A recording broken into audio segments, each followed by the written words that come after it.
History of X is dead. Long live X. What is the history of X is dead? Long live X? For example, location is dead. Long live location.javascript is dead. Long live JavaScript. I feel like I'm missing out on a joke.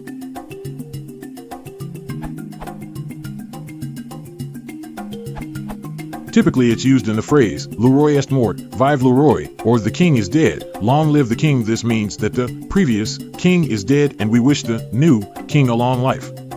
It's also to indicate that there is never a time without a king. Wikipedia goes into more detail. The examples you list typically mean something like, language was bad, now language has been improved or is being used in a totally new way.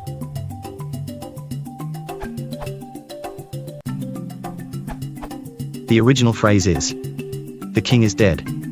Long live the king." According to Wikipedia, the original phrase was translated from the French Leroy est mort, vive le roi, which was first declared upon the coronation of Charles VII following the death of his father Charles VI in 1422. The phrase arose from the law of la mort cessat la vif, that the transfer of sovereignty occurs instantaneously upon the moment of death of the previous monarch. The king is dead is the announcement of a monarch who has just died. Long live the king refers to the heir who immediately succeeds to a throne upon the death of the preceding monarch. In these modern variations, the apparently contradictory phrase is used as an attention-grabbing headline to appeal to the reader's curiosity.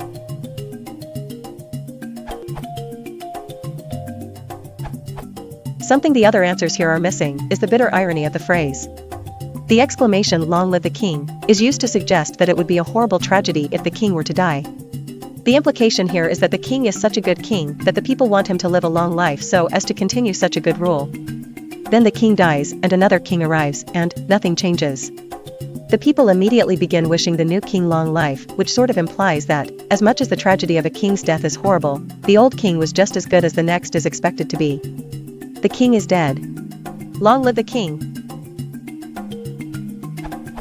Its use with regards to modern technology doesn't really fulfill this irony well, however, and it is more often used to imply that as one use of a technology dies, the technology will survive in another form.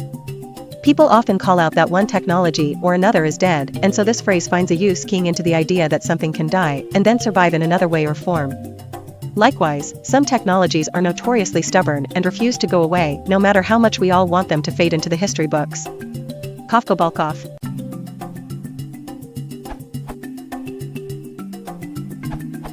I think I read somewhere that the original phrase was "the king is dead. Long live the king." Kidding. Winky face. To me, the JavaScript example means is that there's no suitable replacement. If a web developer were to say, "JavaScript sucks. I will never use it again," then you would quickly find out that there's no alternative to it, and would basically have to go straight back to JavaScript once again. To me, it sort of signifies some sort of roller coaster ride type of relationship. Even if you hate it, you're going to have to learn to like it. Perhaps an analogy would best explain it. Imagine, if you will, a wife that screamed at her husband, "You're an idiot, and I really can't stand to be around you." This marriage is over, and when she opened the door to walk out, she saw some guys outside that were drinking, playing with dog crap, pissing in bushes, etc. Prompting her to shut the door immediately and change her mind. Just kidding. Teehee.